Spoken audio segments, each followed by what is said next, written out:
When you're up against a hostile room of people who don't want to be there, you need real strategies that get results. Welcome to From Hostage to Hero, the show that gives you practical advice you can use right now in the courtroom, boardroom, or classroom.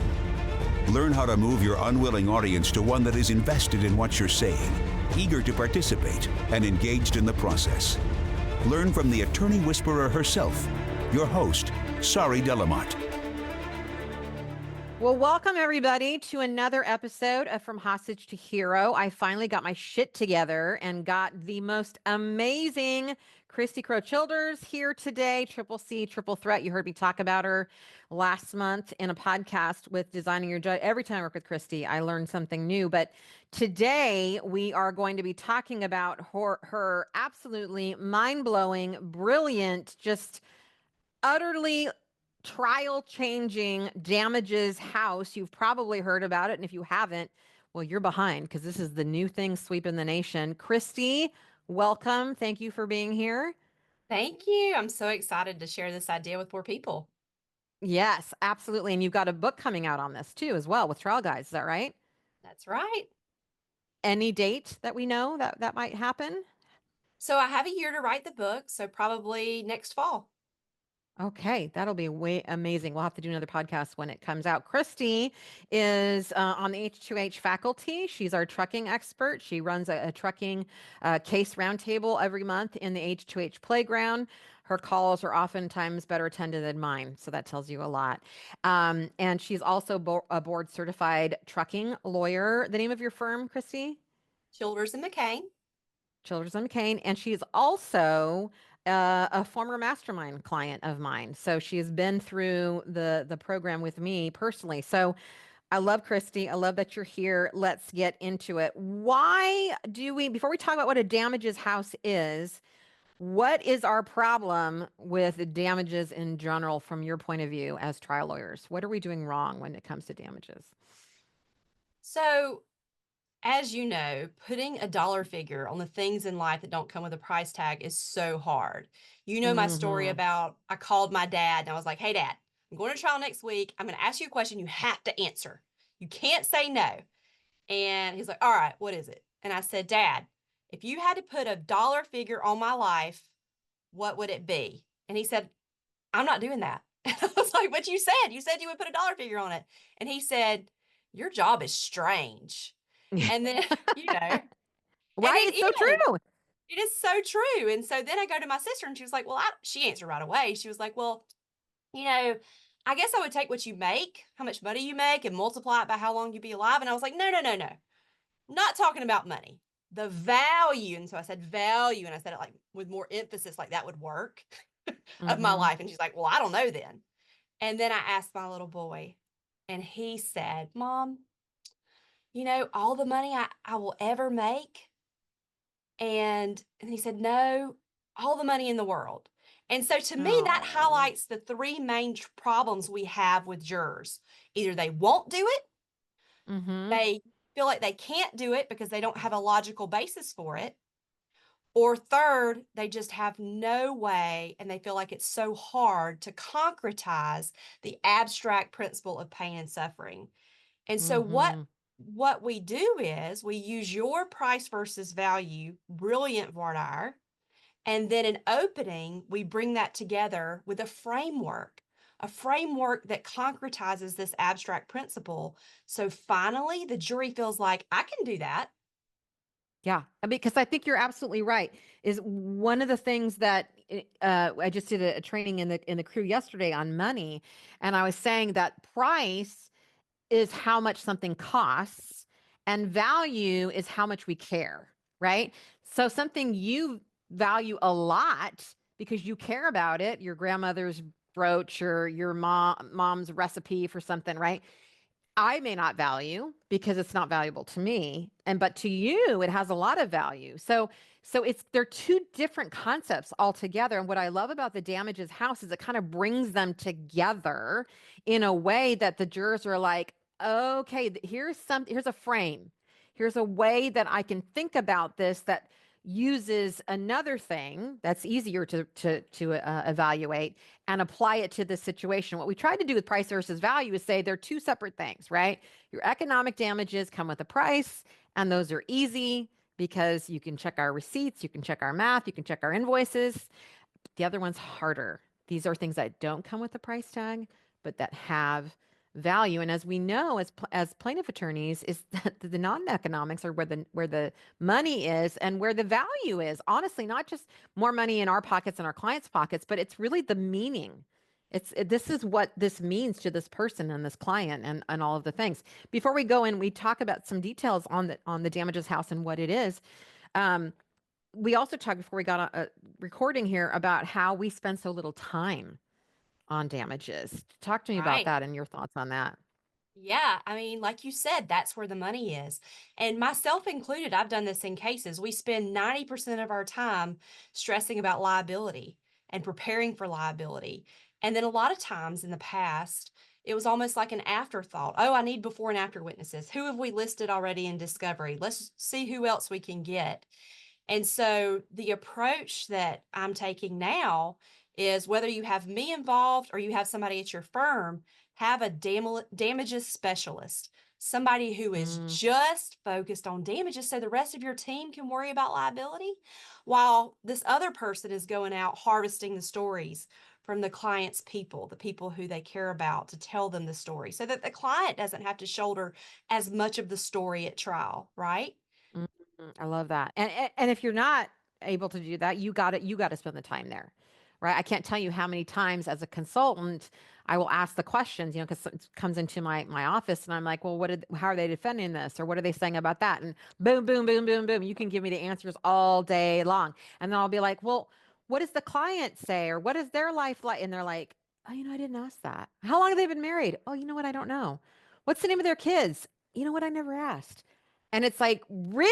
I mean, that's the meat, but I get it. I think it's very similar to the predicament that jurors find themselves in, which they're like, oh, economic damages all day long. I'll give you those all day long. But non-economic, wait, what? How do I do that? I think it's the same for attorneys. They're like, yeah, I can argue all day, the argument, but when it gets to damages, it's like, I don't really know what to do there or how to, And I don't want to be too dramatic. I don't want to play on sympathy, all of the things. right. And I think one reason maybe why we stay away from it is because it has been so abstract for us too as lawyers. And so my subtitle of the book is Concretizing Pain and Suffering for not just the jury, but also the client and for you. And that's what I'm Mm-hmm. seeing it is turning on for lawyers. It's making it to where the dollar figure makes sense for them in a way that comes through in their nonverbals, which is what you teach. Well, if it doesn't make sense to you, it's certainly not going to make sense to the jury, right? So Right. it's the same kind of thing of if you can't own your number, the jury's not going to be able to own the number. Same thing here. If you don't understand why or how you came to the number, the jury's not going to be able to understand that either. We throw it on them and we hope that they just like figure it out. And then when they don't come back with the number that we want, we are like, well, jurors are stupid and they're my enemy and they hate us. And it's like, no, they're just as confused as you are. You set the tone at trial. So, yeah. All right. Yeah. Well, we have teased them enough. They're like, okay. And if you are listening to this podcast, you're not going to be able to see this, but you do know that we have video podcasts as well that you could come back and watch this. We'll put the link on how to find that in the show notes, wherever you listen. So you can come and watch this. But share the metaphor with us first, as far as like why damages house. What do you mean by that? So I use something called the Muse method. The M is mindset, which is totally from you. I added the M. It used to be use, and now it's Yay! Muse. So I love it. getting in the right mindset is always important. U is universal. So when we use a universal image, it's like a cheat. We don't have to use as many words. When I tell you, think of the image of a house. Everyone listening right now has an image of a house in their mind, right? And so I'm using that universal image of a house, but a house means so much more to us. A Mm-hmm. home is where we live. It's something that it's the American dream to have a beautiful house. And if I tell you that I lived on a farm growing up, you have an idea of what I'm like just from me telling you that I lived in a farmhouse, right? And so Mm-hmm. it automatically embeds so much magic when you use a universal image. And so what we're doing is we are weaving story, and that's what the S stands for in Muse. So Mindset Universal Story, MUS. And so we're going to use the storytelling techniques that you all have heard about, all of that before. And we're going to use that in going through with little vignettes for each room in the house. And then the E is the big one, the epiphany. Because as you taught me, Mm, sorry, jurors don't like to be told what to think. They want to that's think of right. it on their own. And so what we're doing is by giving them this framework is we're creating juror epiphanies within themselves Mm, so that a lot of times I'm going to give them a house and I'm going to put each category of non-economic damages in the same size rooms and then let the jurors decide which rooms are supposed to be bigger and let them. And so mm. back in the back, they're using it as language to trade rooms and to make rooms bigger or smaller. And of course, that correlates with dollars. Well, and I think what's so great about this too is that jurors are hungry. We know that when we use the price versus value, for example, and they're like, and we ask, are you willing to do this very difficult job? That they're like, yeah, but how? But how? But how? They're just hungry for a way, a method, something that will help them do this. And the reason we came up with price versus value is they're using the formulas on their own. Well, I guess I'll take economics and times it by 3. That doesn't always get us where we need to go. And so that's kind of dangerous for so many of us. Before we show what you're showing here on the screen, talk to me about mindset and why that's so important and part of now your system, Muse instead of use. So, how you come to the jury through your nonverbals shows up, as Sorry taught me, so much more than anything you say. And so, with Damages House, your mindset needs to be that there's nothing shameful about this number I'm Mm, asking for. And I have proven it to myself. I've spent time in each room and thought about how much would go in each room. And I've casted characters for each one of these parts to tell the story of each room. And you get so confident about it and also kind of excited when you get to that part of the trial that comes through in your nonverbals. And so that's the mindset that we always want. We don't want to feel like we're over asking or we're not prepared with witnesses for a category of damages. We want to come to that thinking, man, I got more than I need. I've got these rooms completely filled. Well, and I think what's so great there too is what I hear you saying is this isn't just another technique or gimmick, meaning you can learn the damages house and you can go and do it, but it's not going to be effective if you don't have the right mindset. If you're still ashamed of what you're asking for, just putting those numbers in these rooms isn't going to do you much good. It all starts with this number is right and it's just. And I think working through the process also, which is the brilliance of damages house, gets you there, right? So you've gone through these steps that builds your confidence that this is the right number. And now you're sharing that number with jurors and taking them through the steps. So let's get to it. All Tell us right. about Damages House.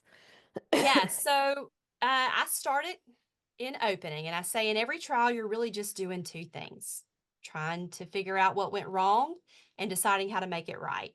And as we talked about in Vardar, that can be pretty hard. But the good news is that you have each other and you have the judge. And we talked about the difference between economic and non-economic damages. And the economic damages are easy, like medical bills. And then there's that other kind of damages, non-economic damages, that are a little bit harder. But the judge is going to give you a list of things to consider, and we're going to bring you witnesses. And they're going to talk about each one of these categories. And then I show the poster. You want me to show it now? Yeah, let's see it. And so what I want you to see is that all I've done here is taken each one of these things from the list. And to your listeners, I'm showing a pattern jury charge. There's a little bit of a variation if it's a non-pattern situation, but this is if you have a pattern situation.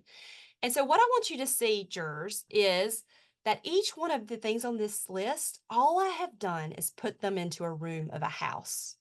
And if And you're so to listening, pause you, Yeah, I was going to say, I was going to pause you just for the listeners. So those things are interference with normal living, interference with enjoyment of life, loss of capacity to labor and earn money, impairment of bodily health and vigor, fear of extent of injury, shock of impact, actual pain and suffering past and future, mental anguish past and future, and the extent to which the plaintiff must limit activity. So this is right from the jury form, verdict form, Yep, correct? this is from the jury charge, and I've been doing this all over the country. I've made probably 15 or 20 damages houses for various states now, and a lot of states have something similar, or they may have an other. And if they have other, then I take my favorite things from my Georgia pattern charge, and I'm like, hey, let's use this for other.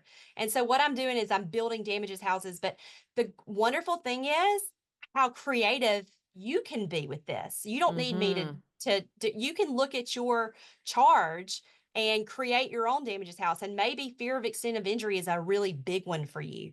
Make it the whole top floor and say, you know, as everything underneath her begins crumbling, as all these other rooms underneath her begins crumbling, that room gets affected the most. I mean, there's so many variations. Oh And my God, you're sorry, so good with this. I love it. I love it. I I'm love just it pausing for so just a minute. much. It's Yeah. there's because you can be so creative. That's such a great idea, not only to make it a big room, but Yeah. also to talk about the crumbling underneath. And before you go on, I just want the listeners who are driving or walking, because I know so many of you walk and listen to me in the mornings.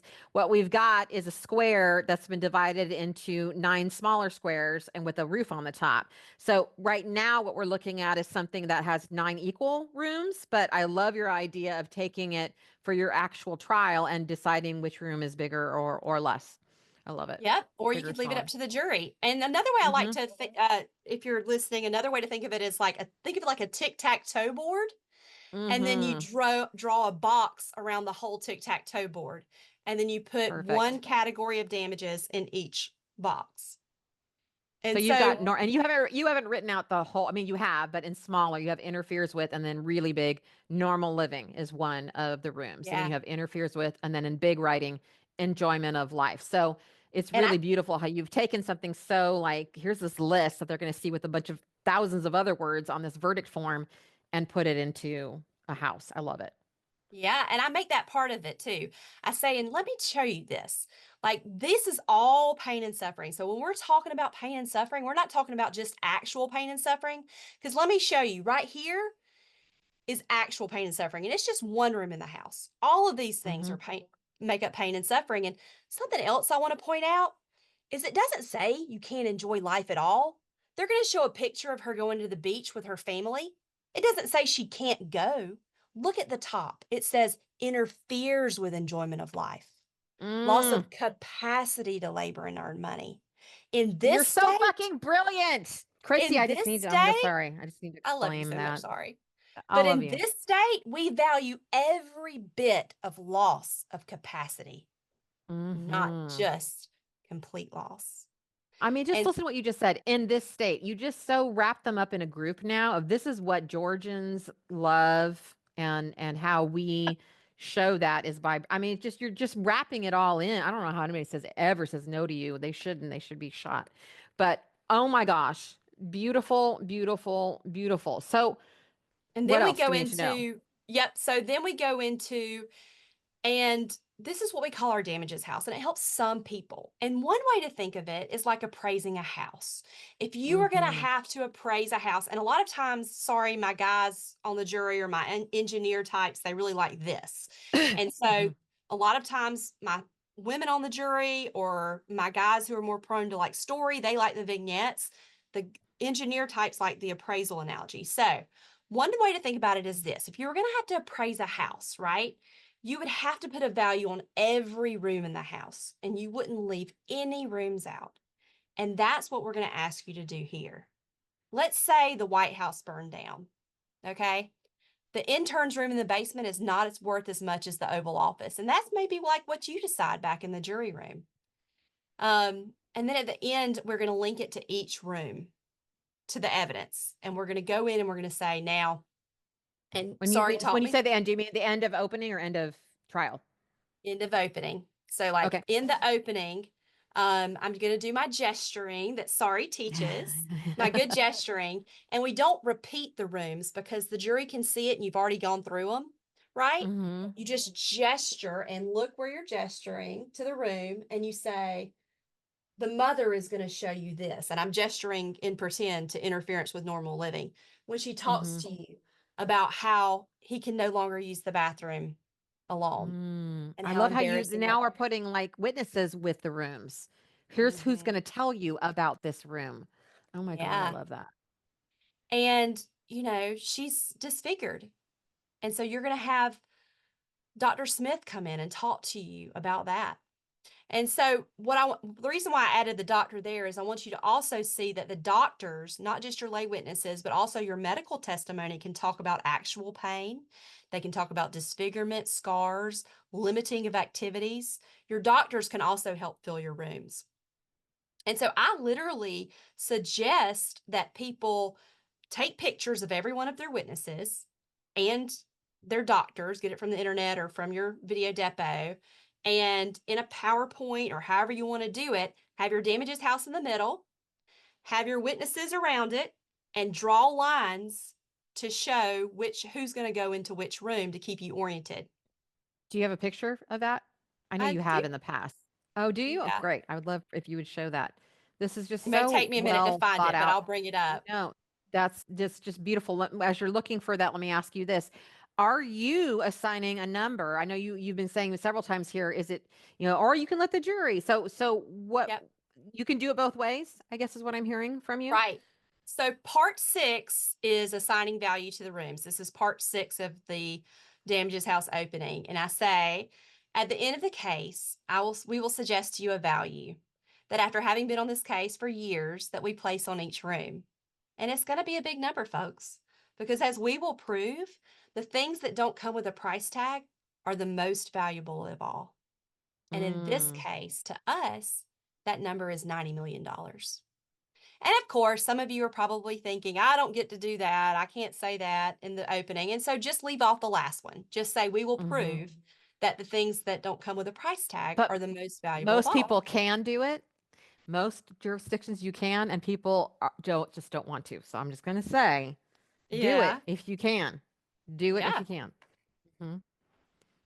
I love it. I love it. Okay, so do you go through each room then in opening and go, we value this at 5,000, 50,000, or 5 million? Or, I mean, are you actually assigning the number to each of the rooms, or are you just saying 90 million?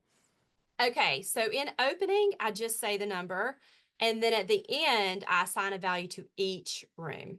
And so we're putting a number in each room. And then at the end, we can say, and that totals $90 million. And you mean at the end again? Closing. End of closing. Closing. So, okay. Yeah. So I do not assign the value to each room until closing. Got it. But I'm not Got wed it. to that. And so many of you out there that are using it are saying, hey, Christy, I did this and I changed it up this way. And I just love hearing all the variations.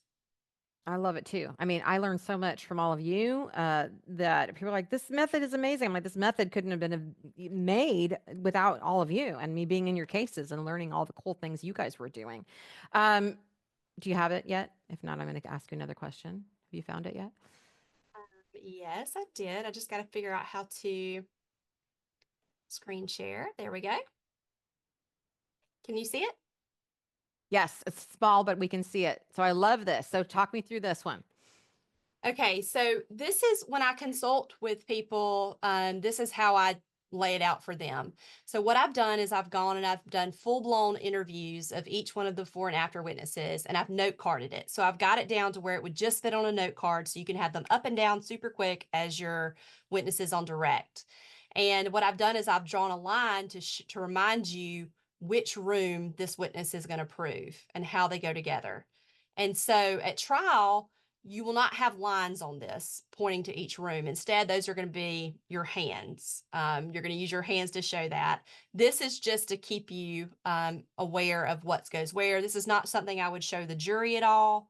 It is just something that's used to orient you to which room it applies to. However, we did use this in a focus group, and it was one of those focus groups where you send it in writing. and we used it to do damages house in the focus group to get them to apply money. And so many people talked about the house, and some of them said, I didn't really think this room had anything in it, but I liked this one. And they still came back at like $15 million. And I'm like, that's fine. Right. Burn However down. you get there is fine with me. Right. Yeah. Yeah, just leave that room Absolutely. out, man. Well, so what you just showed us was something that you can do for yourself. And as you're prepping and really thinking about who's going to speak to which room, you also talked about how you use damages house to help prep yourself for the witnesses. Can you talk a little bit more about that? So it's not just a presentation tool. It's really something that you use to prepare for trial. Yes? That's right. Yep. So I use a number of different tools. A lot of them are tools that writers use. I start with plot mapping. I go and I interview all these people. I note card it down. And then I use the damages house to make sure that I've got a witness for each room. And when I'm interviewing people, I'm like, what are they really passionate about? Because some people you can just tell it really upsets them to talk about a particular part of the case. And that's what they're passionate about. And so we assign them a room. We give that person disfigurement. You're like, ooh, they'd be perfect for this room. I love this. And then we timeline it. I love it. Just keep going. Keep going. Then we timeline it out. And so, and I call that my family timeline, although it includes more than just family. And on the timeline, we are looking at which in the order of proof, before, during, recovery, after, like who tells that piece of the story. And that's going to be a visual that we use with the jury to orient the jury as to those persons.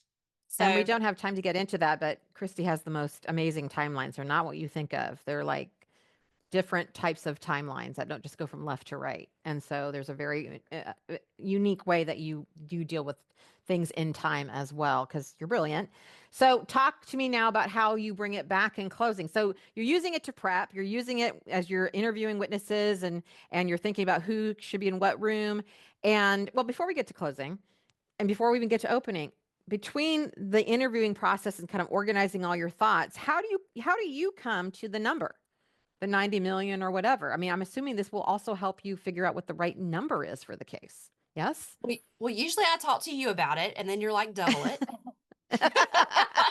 Always. And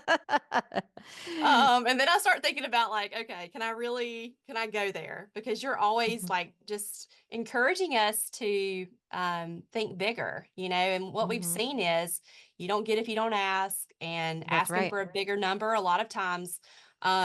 In one of the focus groups we did, it showed that they found more liability, which was super weird to me, but they found a greater degree of liability on the defendant when we asked for more money. So we know that there's something there. But yeah, so how do I come up with it's always my thing, right? If I tell you one graphic designer charges $50 an hour and the other one charges $150, who's better? Without even looking at their work, you're immediately going to say, oh, the $150 an hour. Right. Yeah. Right. So same thing here. It's like the bigger the number, you feel like, wow, they really must have done something wrong and bad. It drives the message home. Not that don't want you all to be wealthy, but that's not the reason why I say double it. It's because that's what this is worth. Send this big message, even though if you don't have punitives. Anyway, go on. Yeah, so that's how I get there. It's a matter, sometimes it's what I want the number to be, and then how do I divide it between the rooms. And so I really sit there a long time staring at a house. And I think to myself, if there's a $15 million room on here, what would it be? Which room would that be? And then how would I divide the rest of them? Well, I'd do 3, 3, 3, 3, 3, and I just kind of move it around between which rooms I think the jury might find more impactful than others. And sometimes we throw away rooms. We're like, okay, yeah, she's a hard worker, and they're gonna bring that up, that she's kept working this whole time. You know what? Give her nothing for that room. Penalize her for being a hard worker, but don't take that away from this category, which is a 10 out of 10. Oh, I just love this. It's so brilliant. And it's so great to see.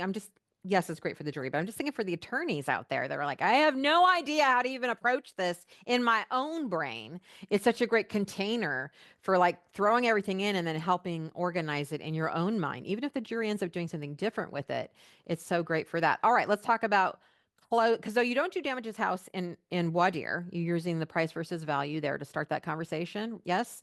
All right. So we Correct. use it in opening. We throw the big number at them in opening. How do you bring it back in closing? So in closing, you have the house and you're talking about just key moments. I mean, sorry, you're the one that teaches that closing doesn't need to be going back through all the evidence, right? And so, Lord help us. right. And so in closing, what we do is really it's about now we're going to put a number on each one of these rooms, right? And so I'm going through and I'm literally with a big marker, I will write on top of the room the words for listeners, like the words mental anguish are in the room. And I write on top of that number, the number 5.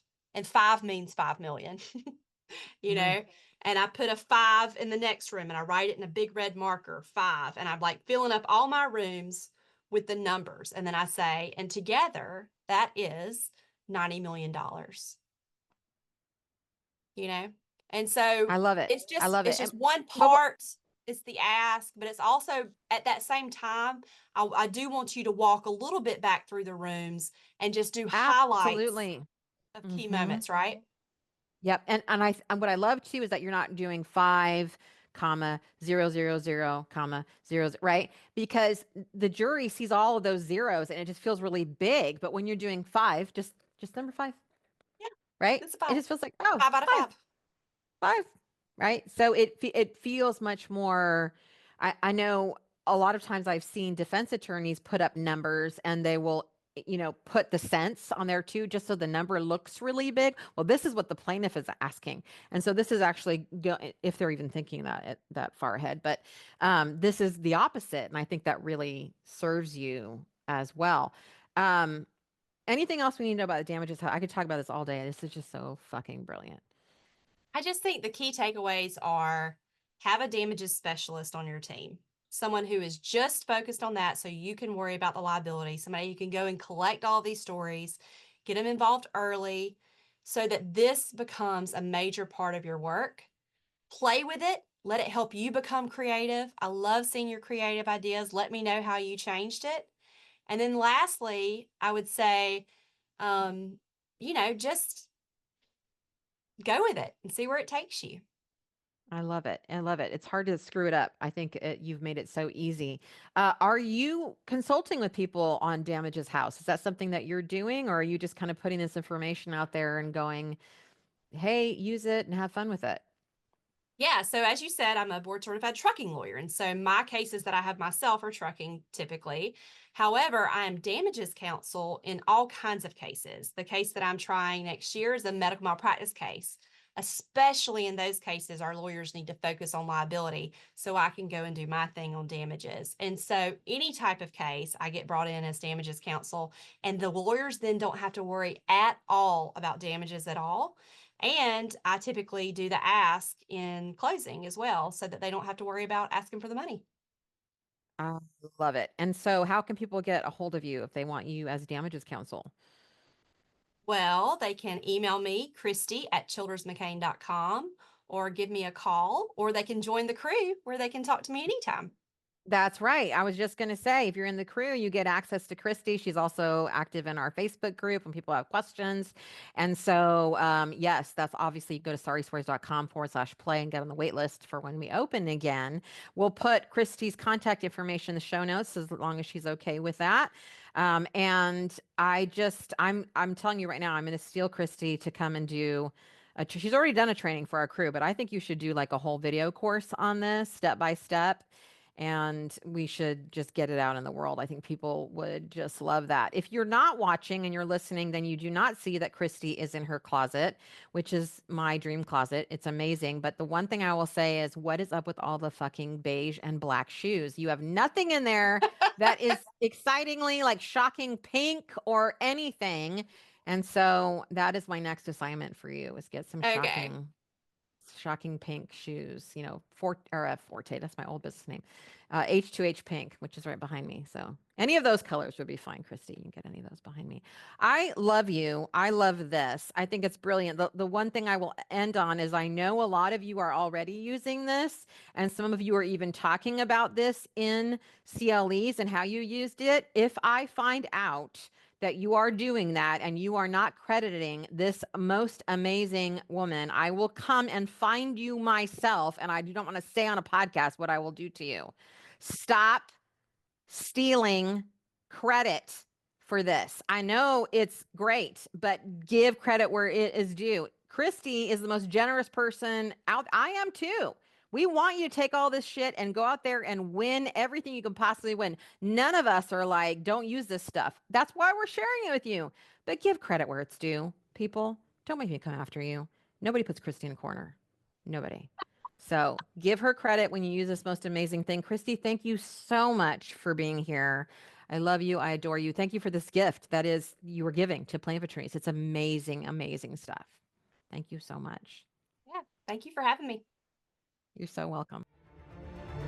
Have you ever wished that you knew what the jury was thinking? Well, grab a pen and paper because I'm about to give you instant access to a free training I created for plaintiff trial attorneys called 3 Powerful Strategies to Help You Read a Juror's Mind.